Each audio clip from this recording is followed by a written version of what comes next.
Amit, sejam muito bem-vindos ao canal Papo Cálido mais uma vez. Vamos lançar aqui um corte de uma das nossas lives. Esperamos que vocês gostem. Se gostarem, deixa a curtida, compartilhem com os amigos de vocês, se inscrevam no canal e ativem as notificações. Muito obrigado. Vou deixar a palavra com o Stefano para ele já falar dentro desse bloco do primeiro clube, que é exatamente o Genoa, para a alegria do Charles Madeira e os torcedores do Vasco. Né? Ele é... Vai lá, Stefano, tá contigo a palavra. Então, falar do Genoa, eu acho que o Genoa é uma equipe que está na mente, no coração de todo amante do calcio, né? Todo torcedor do futebol italiano como um todo, quer que o Genoa, né, reencontre o seu caminho. O Genoa é um clube histórico na Itália, né? E para essa temporada, com a queda, que foi bem dolorosa, né, o Genoa caiu já sendo favorito a subir novamente. Só que esqueceram de avisar isso aos outros clubes, né? O Genoa que até começou em uma oscilação, né, e agora parece que começa a ter... alcançou uma vitória contra o Modena. O Modena está muito mal no campeonato, inclusive, na última rodada. Uma vitória de 1-0, né? Uma vitória que... assim, posso considerar sofrível, né? Foi um jogo muito ruim, porque o Modena é uma equipe que não se encontrou e o Genoa, né, tá naquela, né? Precisa subir, né? A mentalidade dos torcedores é a mentalidade da 777, tá? Aí já começa a falar da 777. E o que acontece em si com o Genoa? O Genoa, o mercado do Genoa, isso também vai um aviso aos vascaínos aí que estejam assistindo, né? A ideia do Genoa é basicamente da 777 seria montar uma equipe com potencial para subir de divisão, ponto. Tanto que não cometeu nenhum tipo de loucura, contratou jogadores com nome, mas ao mesmo tempo com determinada experiência. Por exemplo, contratações como o Dragusin, né, um ótimo zagueiro, é o titular, inclusive, do Genoa. Né? Tem o Badelli, o volante, que joga muita bola, apesar de não ser mais nenhum garoto. É o capitão da equipe, ótimo jogador. Né? Tem o goleiro, também foi uma contratação até, né, que surpreendeu por ter saído foi do Salzburg, não, do Leipzig. Saiu do RB Leipzig, que foi um ótimo goleiro, o espanhol Josep Martínez. Tem uma equipe muito interessante, o Genoa. Só que está passando por uma situação, assim, também um pouco incômoda, que passa pelo treinador do Genoa. Né? O Alexander Blessin parece que, às vezes, ele não tem a noção...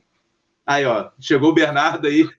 Ele também vai nos ajudar aqui, também vai participar no chat. Fazer uma pausa momentânea aqui, interrompendo a fala do Stefano, só para dizer que o Bernardo agora chegou, está conosco.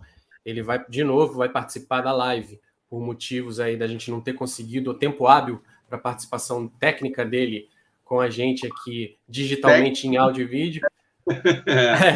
Aí ele vai interagir com vocês pelo chat e conosco, obviamente, ele vai chamar nossa atenção aqui no grupo. A gente vai trazer sempre, quando os tópicos, ele for a vez da ancoragem de cada um dos tópicos, a gente vai trazer a participação dele aqui, tá bom, pessoal? Vou devolver a palavra para o Stefano agora.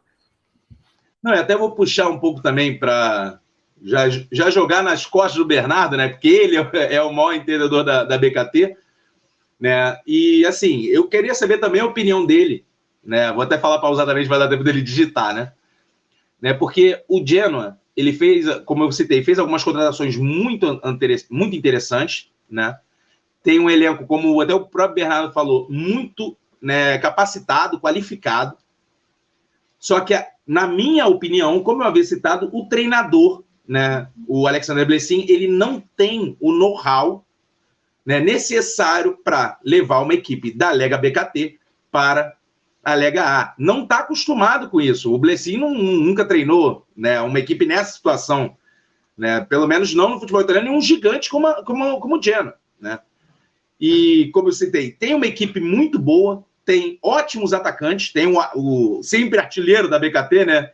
O senhor BKT, que é o Máximo Coda, né? Tem o Guven Alcin, ótimo jogador, ótima promessa turca, né? O Yeboah, também outro jogador que também é um futuro aí para a seleção italiana. Tem bons jogos no meio-campo. Contratou o Aramu, que eu acho um ótimo jogador, ótimo meio-campista, que veio do Venezia. O Strootman, que também é um dos casos que eu vinha citando, é um jogador que foi contratado, na minha opinião, pelo nome, né? Ele já não rende mais o que rendia na época da Roma, por exemplo. Mas o Sturaro, ótimo jogador, mas está machucado, mas é um ótimo jogador aí no meio-campo do Genoa. Como um todo, Enzo, eu acho que assim, eu acredito, como o Bernardo também acredito, no acesso do Genoa. Mas eu acho que o técnico cai até a metade do campeonato. Ocupa a quinta colocação. Estamos no início do campeonato, 6 jogos ainda, mas se ele não engrenar e chamar o elenco para ele, conhecer melhor o elenco, ele cai rapidinho. Você citou alguns jogadores que eu acho muito interessantes aí para o projeto, né? Vale ressaltar que esse projeto da 777 com o Genoa é um projeto de aquisição de alguns jogadores que ainda vão estourar, né? Não estão estourados, mas precisa de algumas peças que deem suporte para que os jogadores, esses jogadores consigam se desenvolver, né? Os ditos jogadores mais experientes que vão mesclar com os jovens, né? Eu acho que a contratação, por exemplo, do Aramu foi uma excelente contratação. Faltava um jogador como o Aramu no elenco do Genoa. É um jogador bem interessante, assim, acho que é um dos poucos na campanha do Venezia na temporada passada, que eu posso dizer que foi bem, assim, apesar da campanha. Mas hoje, para mim, o principal... Pode falar. Não, mas nem titular é. É isso que eu citei sobre ele. Não tem, eu acho que ele ainda não tem um elenco nas mãos. Esse é o problema. Sim. Ele chegou há pouco tempo, o campeonato começou agora também. Até a gente vai traçar prognóstico, mas isso com certeza vai mudar ao longo da competição. Mas eu acho que, inevitavelmente, se a gente tivesse que destacar um jogador hoje que tem feito diferença no Genoa, e no Genoa sente bastante quando ele não joga, é o Gudmundsson, né? O Gudmundsson é um jogador que a gente vê quando ele não está em campo, a dependência que o Genoa tem do jogador, um jogador jovem, é uma das apostas da 777 nesse projeto para o Genoa, mas é um jogador que já é uma aposta que já está virando realidade. Ele é um jogador bem incisivo, inclusive no melhor jogo, na minha opinião, dessa temporada da Liga BKT, que foi exatamente Genoa e Parma, que foi um jogaço, né? Ele foi um dos jogadores que se destacou nessa partida, inclusive sofreu um dos pênaltis, né? Sofreu o pênalti que deu um dos gols ao Genoa. E a gente vê aqui um garoto jovem que já vem sendo destaque de um clube com uma tradição que o Genoa tem. Então, assim, é um projeto desafiador, é um gigante que precisa retornar à Liga A, é um projeto que tem um investimento considerável. Vamos ver. Eu não acho o Blessing um treinador ruim, eu gosto bastante das ideias dele, eu acho que ele é um treinador que faz a equipe jogar, que no contexto que ele chegou na temporada passada era complicado, porque o elenco que ele tinha era um elenco ainda que precisava se desenvolver, tinha algumas peças que ainda não se encaixavam na filosofia dele. Mas eu acho que ele tem condições de ir numa BKT aí com o poderio que o Genoa tem comparado às outras equipes, né? O poderio de investimento que o Genoa tem comparado às outras equipes. Eu acho que o Genoa tem tudo para brigar pelo acesso, inclusive de forma direta. Eu botaria o Genoa como o principal candidato ao acesso direto, das duas vagas que dão acesso direto, né, Stefano? Inclusive, é o elenco mais caro, né, da BKT. Né? O potencial também de venda é enorme, porque tem muitas jovens promessas, jogadores muito interessantes. O Portanova é um exemplo disso, ótimo meio-campista também. Né? O Bernardo está adicionando o que você já falou no começo aqui, ó, José Martinez, o Parras, o Koda, que você falou todos eles. Do Parras, exatamente. Assim, eu citei, só para me corrigir, eu citei o Blessing, não estou falando que ele é um péssimo treinador, só que ele não está acostumado com uma BKT, não está acostumado com um gigante estando na BKT também. E isso pode ser prejudicial para ele.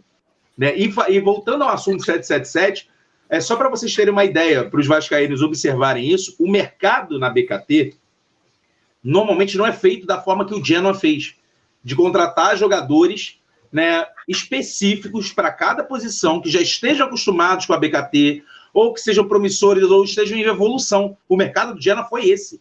Não contratou um Fábricas, Não contratou, mas contratou jogadores acostumados a BKT. Contratou jogadores com baixo custo ou custo zero. Né? Fez a contratação mais cara, né? Que foi visando o futuro. Inclusive foi o Melegoni, que já foi emprestado. Né? Ele foi contratado e foi emprestado para o Liège. Né? Então, tudo foi intencional, é diferente. Você vai pegar o mercado das outras equipes da Liga BKT, o mercado é totalmente diferente. Existe de umas equipes o desespero, né? Como a gente vê ano após ano, contratando Deus e o mundo, que não dá certo em um lugar, não vai dar certo no seu clube, mas você contrata. O Genoa não. O Genoa manteve as peças que já davam certo, apesar do rebaixamento, contratou jogadores pontuais para fazer a equipe como um todo evoluir, e isso pode ser um diferencial no Genoa. Ainda está devendo, mas Genoa é Genoa. Bernardo aqui falando que o Aramu é excelente e polivalente, concordo, Bernardo. Ele demonstrou isso no Venezia, né? Como eu disse lá no início, eu achei que foi uma boa contratação, apesar dele ainda estar se adaptando ao elenco, ao estilo, mas acho que foi uma baita de uma contratação que o Genoa fez. Concordo com você, o meia que o Genoa precisava, concordo precisamente. Isso, inclusive, no jogo... Pode falar. No jogo contra o Palermo, quando ele entrou no final do jogo, a gente já viu a diferença que ele faz em campo, né? Então, assim, eu acho que foi uma contratação cirúrgica. Foi até uma novela, né? Ele não ia, acabou sendo contratado mais pro final da janela, mas eu acho que foi uma decisão acertada do Genoa, ao meu ver. E ele faz parte de um rol de jogadores, Enzo, na minha opinião, que, assim, eles tinham tudo para jogar em equipes grandes do futebol italiano, gigantes, assim, não digo as grandes, que não desmerecendo as outras equipes, mas no top 5 ali do futebol italiano. E aí, curtiram o corte? Se curtiram, não se esqueçam de deixar o joinha, compartilhar com os amigos de vocês, se inscreverem no canal e ativar as notificações para não perderem nenhum conteúdo. Além disso, nos sigam nas nossas 3 redes sociais, Facebook, Instagram e Twitter, @PapoCalcio. Nos vemos numa próxima. Grazie a tutti e arrivederci.